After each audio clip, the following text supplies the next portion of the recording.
नहीं होगा, अब नहीं होगा, अब इनका खेल खत्म। अब एमएलए बेचने और खरीदने का काम खत्म। अब आम आदमी पार्टी मध्य प्रदेश के अंदर आ गई है। जो लोग इस बार मामा को हटाना चाहते हैं, सब लोग झाड़ू पे वोट दे देना, झाड़ू का बटन दबा देना। पूरा मध्य प्रदेश बदलाव चाहता है, पूरा मध्य प्रदेश बदलाव चाहता है, चेंज चाहता है, परिवर्तन चाहता है, लेकिन बेबस थे, मजबूरी थी, कर नहीं सकते थे। अब आपको एक विकल्प मिल गया, ईमानदार पार्टी मिल गई। जैसे दिल्ली के अंदर ठीक किया, पंजाब के अंदर ठीक किया, अब मध्य प्रदेश को भी बदलेंगे और उसका ट्रेलर मिल चुका है।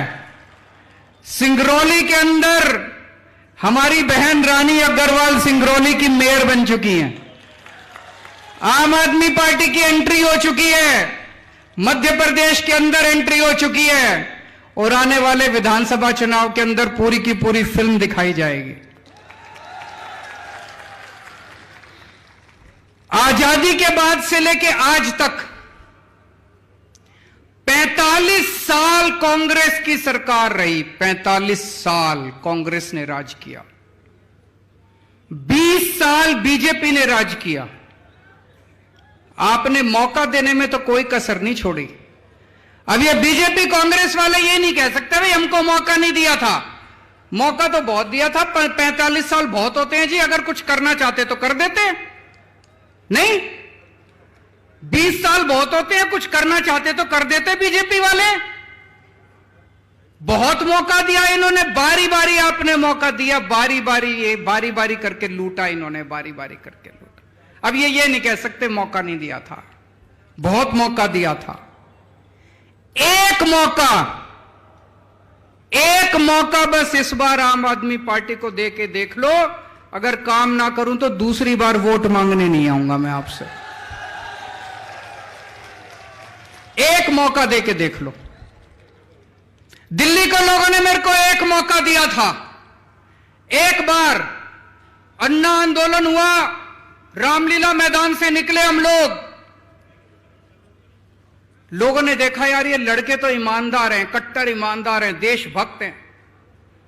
लोग कहते थे केजरीवाल जिद्दी बहुत है, जिद्दी है, भ्रष्टाचार मुक्त भारत मेरी जिद है। दिल्ली के लोगों ने देखा और दिल्ली के लोगों ने एक मौका दिया था मेरे को, छोटा सा मौका, 49 दिन की सरकार दी थी लोगों ने। दिल्ली के लोगों ने मेरे को बस 49 दिन का मौका दिया था। इतना प्यार हो गया दिल्ली के लोगों को मेरे से, इतना प्यार हो गया, अगली बार 67 सीट दे दी 70 में से। बीजेपी को 3 सीट दी, कांग्रेस को 0 सीट दी, आम आदमी पार्टी को 70 में से 67 सीट दे दी। अगले 5 साल और इतना अच्छा काम किया, और इतना अच्छा काम किया, 70 में से 62 सीट दे दी तीसरी बार हम लोगों को।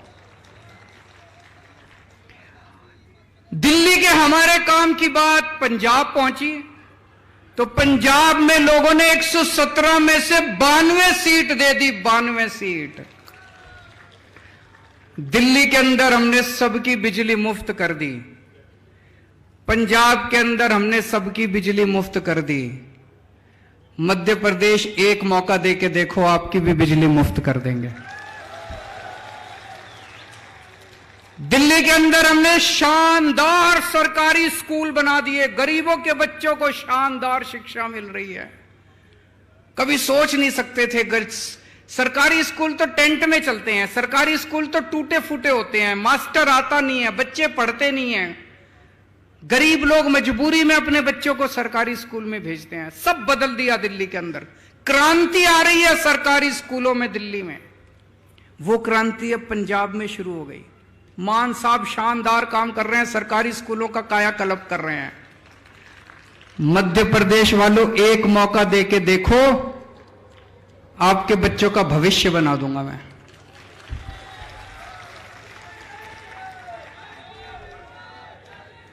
दिल्ली के अंदर गली गली में मोहल्ला क्लिनिक खोल दिए हमने, सारे सरकारी अस्पताल एयर कंडीशनड बना दिए, सबका इलाज मुफ्त कर दिया दिल्ली में। अमीर हो चाहे गरीब हो, चाहे 5 रुपए की क्रोसिन लेनी हो, टेबलेट लेनी हो, या 5 लाख रुपए 50 लाख रुपए का ऑपरेशन, सब कुछ मुफ्त है। भगवान ना करे आपके घर कोई बीमार हो, लेकिन अगर बीमार हो जाए दिल्ली में कोई, तो चिंता करने की जरूरत नहीं है। आम आदमी पार्टी की सरकार है, सारा खर्चा, सारी दवाइयां, सारे टेस्ट, सारा ऑपरेशन सब मुफ्त होता है। दिल्ली में कर दिया। मान साहब ने अब 500 मोहल्ला क्लिनिक, अभी 1 साल भी नहीं हुआ, दिल्ली में मेरे को 500 मोहल्ला क्लिनिक बनाने में 5 साल लग गए। भगवंत मान ने 1 साल में 500 क्लिनिक, मेरा भी रिकॉर्ड तोड़ दिया।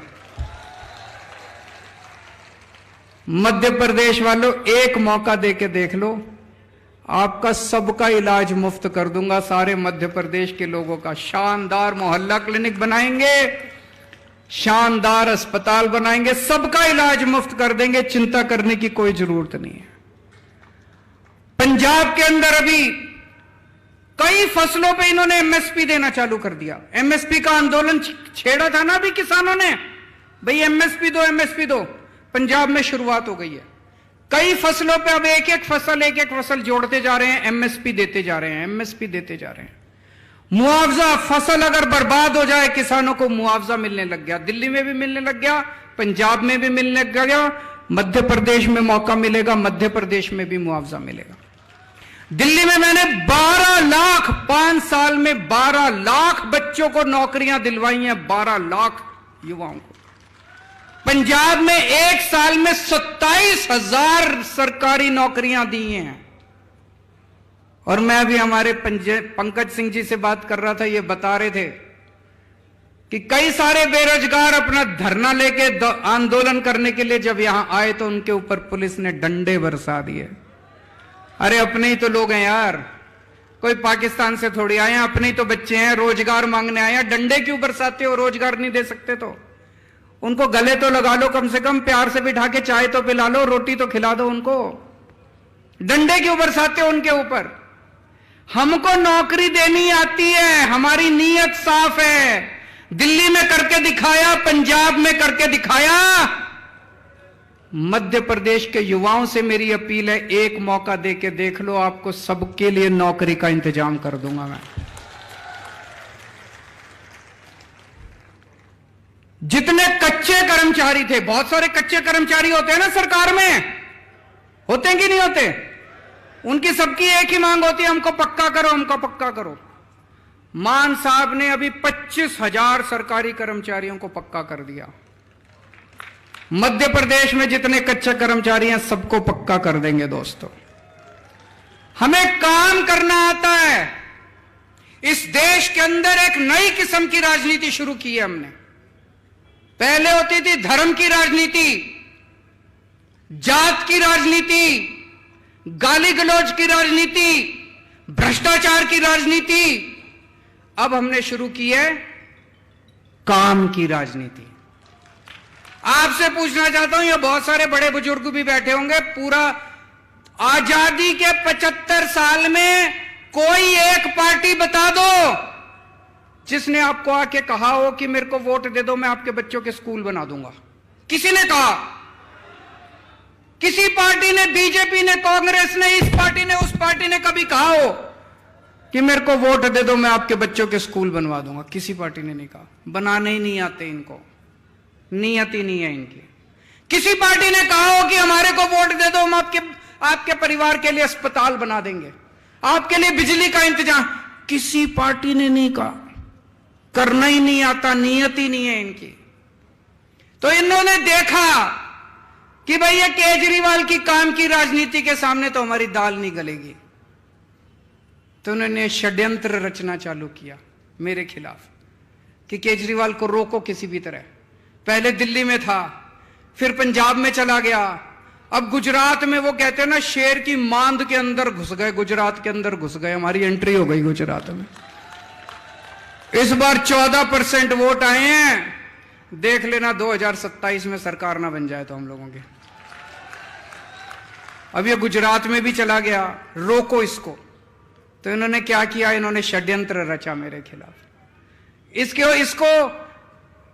ऊपर कीचड़ फेंको, केजरीवाल के ऊपर कीचड़ फेंको, बोलो केजरीवाल भ्रष्टाचारी है, केजरीवाल भ्रष्टाचारी है। इन्होंने खूब कीचड़ फेंका मेरे ऊपर, लेकिन जनता ने उसका जवाब दिया। जनता कह रही है यार कोई भ्रष्टाचारी आदमी सरकारी स्कूल बनाता है क्या? भ्रष्टाचारी आदमी तो प्राइवेट वालों से पैसे लेके सरकारी स्कूल बर्बाद करता है। कोई भ्रष्टाचारी आदमी सरकारी अस्पताल बनाता है क्या? फ्री में इलाज कराता है क्या?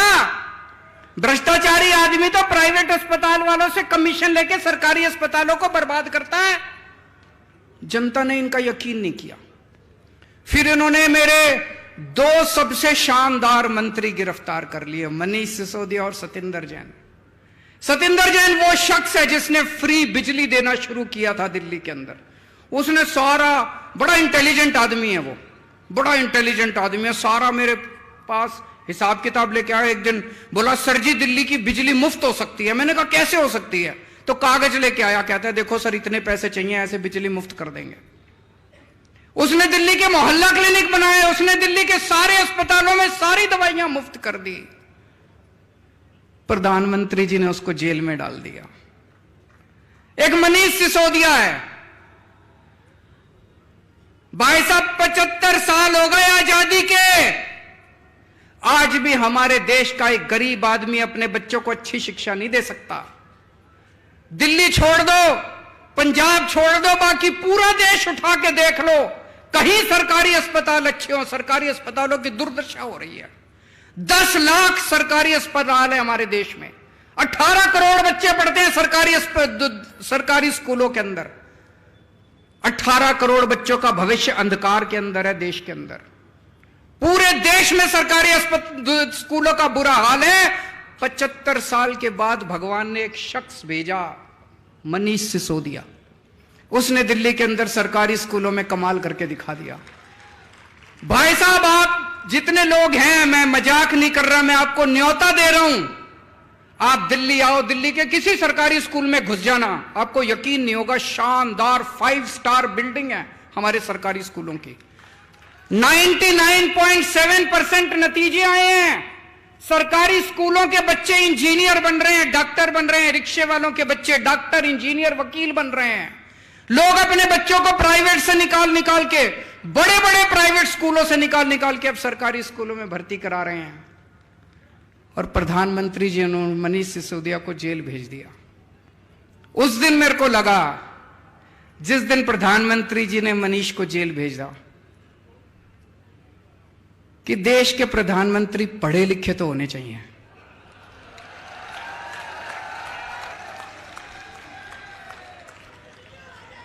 होने चाहिए कि नहीं होने चाहिए?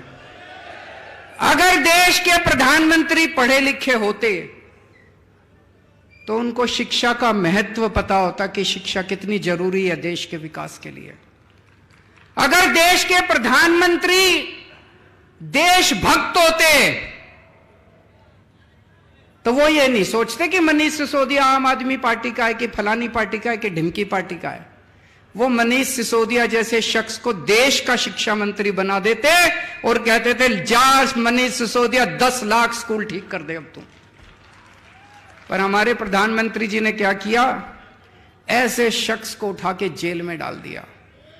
उस दिन मुझे लगा कि देश के प्रधानमंत्री पढ़े लिखे होने चाहिए। और भी बहुत जरूरी है प्रधानमंत्री को पढ़े लिखे होना। अगर कम पढ़ा लिखा प्रधानमंत्री होगा, कोई भी आके उनको बेवकूफ बना देगा। कोई आके बोलेगा सर आप नोटबंदी कर दो, भ्रष्टाचार खत्म हो जाएगा। अब अगर कम पढ़े लिखे प्रधानमंत्री, उनको समझ ही नहीं है, वो नोटबंदी कर दी उन्होंने, भ्रष्टाचार खत्म हुआ, वैसा का वैसा है, समझ ही नहीं। पढ़े लिखे प्रधानमंत्री होंगे, उनको अर्थशास्त्र की जानकारी होगी, विज्ञान की जानकारी होगी, टेक्नोलॉजी की जानकारी होगी, साइंस की जानकारी होगी। कम पढ़े लिखे प्रधानमंत्री होंगे, कोई भी बेवकूफ बना के चला जाएगा। कोई आगे बोलेगा प्रधानमंत्री जी नोटबंदी कर दो, आतंकवाद खत्म हो जाएगा। हुआ आतंकवाद खत्म? लाइनों में लगा दिया, पूरे देश में धंधे बंद हो गए, चौपट हो गया पूरा देश। इतनी बेरोजगारी हो गई, लोगों के धंधे बंद हो गए, लाइनों में लोग मर गए। ना भ्रष्टाचार खत्म हुआ, ना आतंकवाद खत्म हुआ। कम पढ़े लिखे प्रधानमंत्री होंगे, कोई आके कहेगा प्रधानमंत्री जी सबसे थाली बजवाओ, जो तरंगे निकलेंगी उससे कोरोना भाग जाएगा। पूरे देश से थाली बजवा दी, चम्मच थाली, सारा देश बोले प्रधानमंत्री कह रहे हैं तो होगा ही कुछ, भागा कोरोना। इसीलिए मैं कह रहा हूं देश के प्रधानमंत्री को पढ़े लिखे होना बहुत जरूरी है। आज यहां पे मध्य प्रदेश में इतना भ्रष्टाचार है, व्यापम घोटाला, मुझे लगता है आजाद भारत का सबसे बड़ा घोटाला होगा। कोई कह रहा 8,000 करोड़ का, कोई कह रहा 10,000 करोड़ का, 45 से ज्यादा लोग मर गए। प्रधानमंत्री जी ने किसी को जेल नहीं भेजा, क्यों? अपने थे सारे, अपने थे सारे। प्रधानमंत्री जी को मनीष सिसोदिया को जेल भेज दिया, व्यापम घोटाला दिखाई नहीं दिया। कोई मेरे को कह रहा था यहां पे एक WCD, women and child department, उसमें 100 करोड़ का घोटाला हो गया। मामा जी उसके मंत्री हैं, उसमें फर्जी आंगनवाड़ी, फर्जी लाभार्थी, सारा फर्जीवाड़ा। 2200 करोड़ का कटनी हवाला। मेरे को आज मैं आ रहा था, कई सारी लिस्ट देके गए हैं लोग, इतने घोटाले, इतने घोटाले। किसी को जेल नहीं भेजते प्रधानमंत्री जी, किसी को जेल नहीं भेजते। पुरानी पिक्चरों में देखा होगा आपने, पुरानी पिक्चरों में क्या होता था? एक विलेन होता था, एक गुंडा होता था, एक ईमानदार इंस्पेक्टर होता था। गुंडा बड़ी कोशिश करता था ईमानदार इंस्पेक्टर को अपने कब्जे में करने की, मानता ही नहीं था। फिर वो इंस्पेक्टर को बुलाता था गुंडा, टेबल पे रखता था एक तरफ नोट और एक तरफ बंदूक।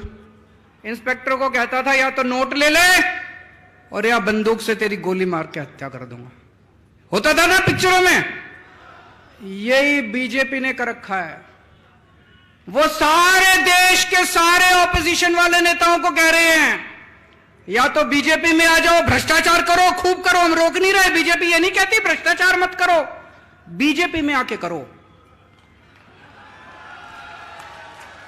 बोले हमारे घर में आके करो, भ्रष्टाचार करो, खूब खुल के करो, कोई रोकने वाला नहीं है, कोई सीबीआई नहीं, कोई ईडी नहीं, कोई इनकम टैक्स नहीं, कोई पुलिस नहीं, कुछ नहीं, कोई एंटी करप्शन नहीं, कोई विजिलेंस नहीं। भ्रष्टाचार करो, मोदी जी की पार्टी में आके करो, बाहर नहीं करना। या तो बीजेपी में आ जाओ और या जेल जाओ।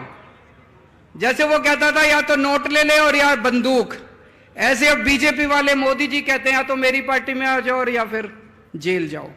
ये धंधा चला रखा है इन लोगों ने। ईमानदारी क्या होती है मैं बताता हूं आपको। कट्टर ईमानदारी।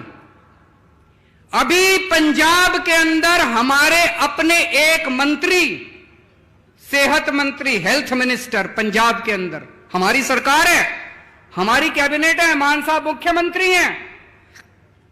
एक दिन भगवंत मान को कहीं से पता चला कि उनका सेहत मंत्री कुछ गड़बड़ कर रहा है। अभी मीडिया को नहीं पता था, विपक्ष को भी नहीं पता था। मान साहब चाहते तो दबा देते, पर मान साहब कट्टर ईमानदार आदमी है, कट्टर ईमानदार पार्टी के नेता हैं। उन्होंने दबाया नहीं। क्या किया उन्होंने? पुलिस बुला के अपने खुद के मंत्री को जेल भेज दिया। हम कहते हैं ईमानदार रहना है, चाहे हमारी पार्टी में रहो चाहे उस पार्टी में। अभी सारे पंजाब के अंदर जितने पुराने चोर थे, चाहे कांग्रेस में हो चाहे बीजेपी में हो, सबकी लाइन लगी पड़ी है, एक एक करके सारे जेल जा रहे हैं, सबको जेल भेज रहे हैं ये, चाहे हमारे वाले हो। अभी थोड़े दिन पहले एक हमारा एमएलए वो पकड़ा गया। इन्होंने आप देखा, मेरे साथ बैठे थे गाड़ी में, आप देखा ना ताब, इन्होंने तुरंत पुलिस कमिश्नर को फोन करके कहा एमएलए को गिरफ्तार कर लो। हमारा अपना एमएलए था। मोदी जी, ये होती है ईमानदारी। जो तुम कर रहे हो वो ईमानदारी नहीं कर रहे, तुम कर रहे हो वो भ्रष्टाचार मुक्ति नहीं कर रहे। हम अपने वालों के खुद के खिलाफ भी एक्शन लेने की हिम्मत करते हैं।